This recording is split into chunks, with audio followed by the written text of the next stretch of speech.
مساء الخير على حضراتكم مشاهدينا مشاهدي كايرو لايف قناة القاهرة 24 في كل مكان. موجودين النهارده معاكم في لايف جديد مع حضراتكم فارس فؤاد.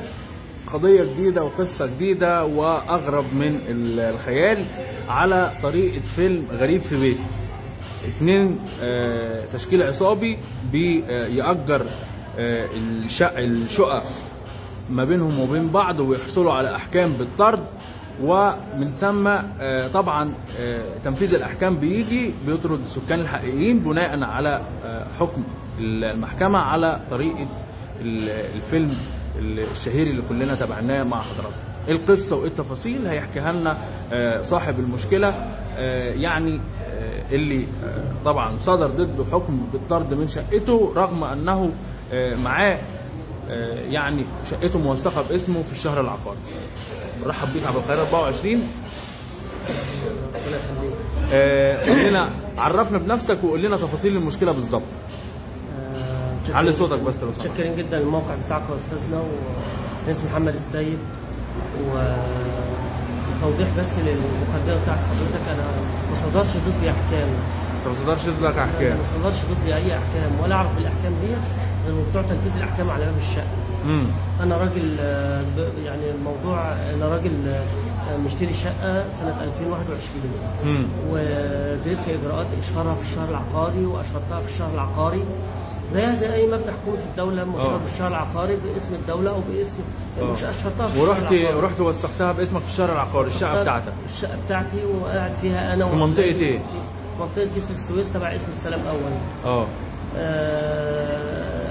فوجئت من حوالي سنه ونص ولا اكتر ان بتوع تنفيذ الاحكام جايين لي عليا، بيقولوا احنا جاي معانا حكم بالطرد.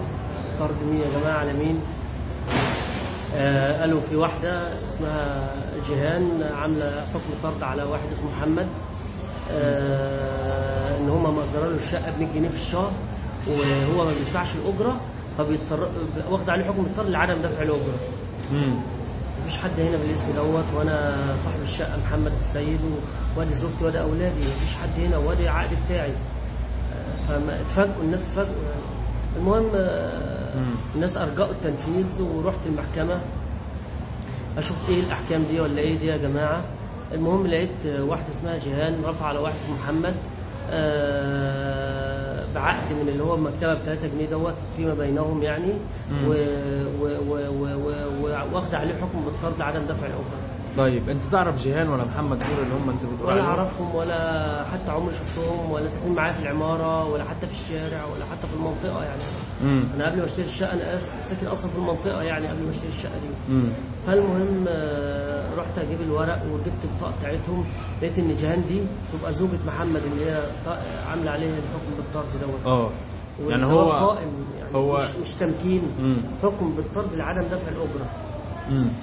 ولسه متجوزين لحد دلوقتي؟ متجوزين والزواج رسمي. رسمي. يعني مش مثلا زي لو متطلق تعمل حكم تمكين على الشقه، انما هم مش مطلقين، هم عاملين عقد ايجار فين ومن. المهم لما رحت ادور في الورق كمان لقيت ان هم هو محمد كوسه دوت كان رفع قضيه على الشقه قبل القضيه دي عليه هو واخته. كان هو مالك واخته مستاجره على نفس الشقه؟ على نفس الشقه. ان هو مالك واخته مستاجره عشان خاطر يفرضها من الدفاع لعدم دفع الاجره. فجه القاضي المحترم طلب منهم سند الملكيه وطلب منهم يعني كده كذا اجراءات طلبها منهم. تحويل القضيه للخبير علشان خاطر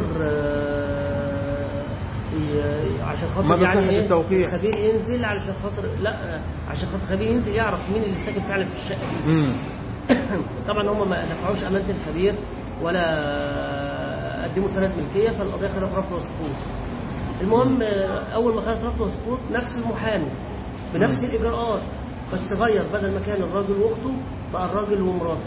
بعد ما كان هو مالك واخته مستاجره بقى مراته مالكه وهو مستاجر. فلما راحوا بالقضيه الثانيه ديت القاضي راح جاي مديهم حكم بالطرد على بعض مش عليا. المهم لما عرفت اللي قلت ازاي راجل ومراته يعملوا على بعض حكم بالطرد وهم مساكنين في العماره. فجيت بقى ان هم عاملين الموضوع دوت على حوالي 11 او 12 شقه في العماره. 11 شقه في نفس العماره؟ في نفس العماره. طب يا جماعه دول ساكنين فين؟ عنوانهم لقيناه في مصر الجديده شارع بيروت. خدنا بعضنا وطلعنا على شارع بيروت، العماره العنوان اللي هم ايه عاملين فيه العنوان، فلقينا العماره كلها مهجوره، مش ساكن فيها غير شقه في الدور الثالث وشقه في الدور الارضي، ولا مؤاخذه انا اسف محل احذيه تحت الايه؟ تحت العماره. طب الاسم ده مش موجود هنا؟ لا. طب ما كانش ساكن هنا قبل كده؟ لا. فاصبح اللي قدامنا ده عدو مجهول واحنا مش عارفين عنه حاجه.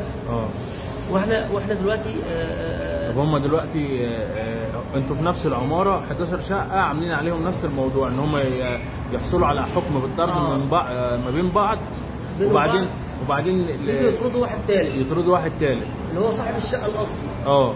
انا بقى معايا، يعني انا مثلا معايا عقدي مسجل شهر عقاري، انا جايبه معايا هو عشان برضه. ممكن تورينا العقد بقى باذنك؟ ادي العقد بتاعي مسجل شهر عقاري، مشرف في الشهر العقاري اهوت يا استاذنا، يعني عشان خاطر بس ده عقد الشقه زي ما حضراتكم شايفين، ومشرف في الشهر العقاري وموثق رسميا من مصلحه الشهر العقاري، يفيد بملكيه الرجل للشقه. ادي بقى ايه القضيه اللي هو الراجل كان رافعها هو واخته بنفس البيانات بنفس التفاصيل. وادي القضيه الثانيه اللي رافعها هو وزوجته. يعني انا بقول لو هم لهم حق طب يرفعوا عليا انا قضيه، يرفعوا الراجل اللي انا اشتريت منه، يرفعوا على صاحبه العماره، يعني يرفعوا على اي حد من تسلسل الملكيه عليهم هم من بعض عشان شغل نصب، عشان يجوا يبتزوني بعد كده زي ما هم بيبتزونا دلوقتي. هم دلوقتي هل حصل ما بينك وبينهم تواصل؟ البطاقه بتاع الجهاله اهي، يعني احنا بنتحفظ طبعا على البيانات طبعا عشان الطرف الثاني حق الرد. يعني ممكن حضرتك تقول تحريات المباحث. تحريات المباحث هي بتقول ان انا صاحب الشقه وشاري من فلان وفلان وفلان. يعني مش مثلا وقاعدين في الشقه، الميه في الشقه باسمي، الغاز في الشقه باسمي، الكهرباء في الشقه باسمي، لحد التليفون باسمي، ومقيم في الشقه انا وعيالي. طيب بالله عليك لما يجي بقى في شهر رمضان اللي عدى ده يوم 19 3 ولا 19 4 19 3 تقريبا، في شهر رمضان لقيت التنفيذ على الشقه ليه يا جماعه؟ قال لك جايبين تحريات مزوره وادوها للمستشار على اعتبار ان هم اصحاب اللي مقيمين في الشقه، فالمستشار راح جاي عامل لهم تنفيذ. رحت وديت المستشار قلت له يا فندم التحريات دي مزوره والتحريات بتاعتها اهي الصحيحه، راح جاي المستشار ارجع التنفيذ.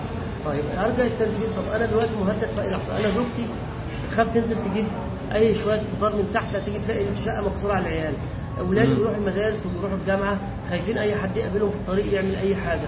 احنا نفسنا والله يا فندم انا راجل معاق، عندي عين الشمال ما بشوفش بيها وعندي رجلي اليمين معاق فيها، يعني مش مثلا واحد، ومع ذلك بشتغل والحمد لله مكفي بيتي. انا مش عاوز مساعده ماديه من حد ولا عايز حد، يعني انا عايز بس يعني المسؤولين يبصوا للمشكله بتاعتنا ديت، احنا مشكله راي عام. يعني انتوا شايفين اللي بيحصل في الناس وبيحصل في الدنيا. ما كنا ندفع شقه عمري، انا متجوز سنه 2003 اشتريت الشقه سنه 2021، شفت مده قد ايه بحوش ان انا اعرف اشتري شقه لعيالي عشان ايوه طبعا دي طبعا مده كبيره جدا يعني حاسس استاذنا ان انا هموت وعيالي هيورثوا المشاكل دي من بعدي. يعني انا مش عايز اورث المشاكل دي لعيالي. احنا في دوله قانون وان شاء الله طبعا المشكله بتاعتك هتتحل. طبعا انت قلت لنا ان في حد من السكان حصل معاه نفس المشكله.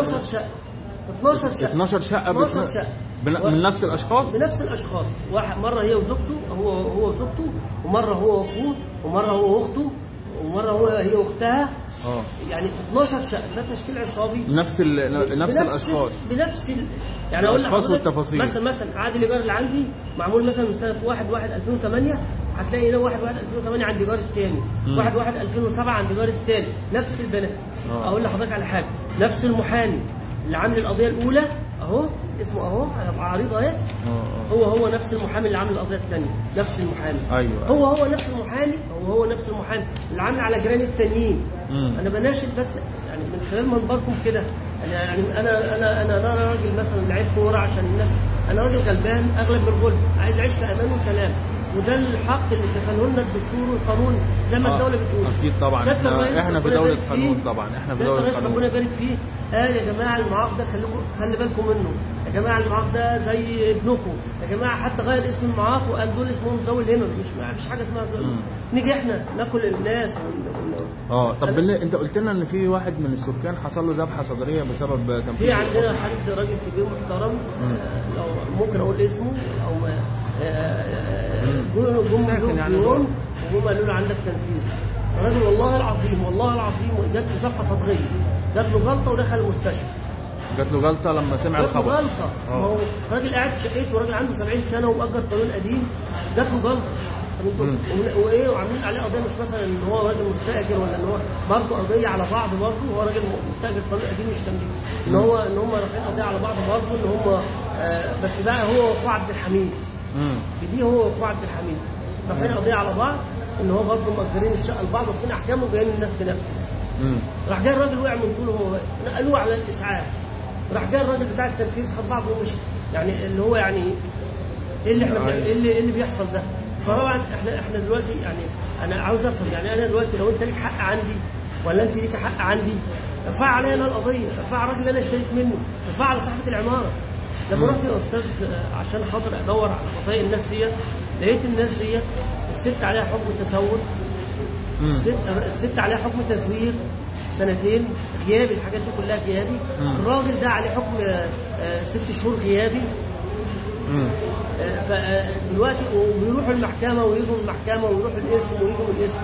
انا نفسي بناشد بس المسؤولين، انا عاوز اعرف الناس دول بيعملوا معانا كده ليه؟ يعني انا في احد الممثلين حصل معاه نفس القصه بتاعتنا بالظبط، الاستاذ صبحي خليل، نفس القصه بتاعتنا بالظبط، وكان يا عين الاسر كلها بتاعت العماره اللي هو فيها ووقعوا نزلوا الشارع. نفسي بس هو عشان راجل فنان، فتدخلت السيده وزيره التنميه المحليه وتدخلت الدكتوره نيفين وزيره التضامن ومعالي وزير الداخليه، وقال للناس اللي هم المشتكين دول دي مشكله بينكم وبين بعض حلوها، السكان ما لهمش علاقه.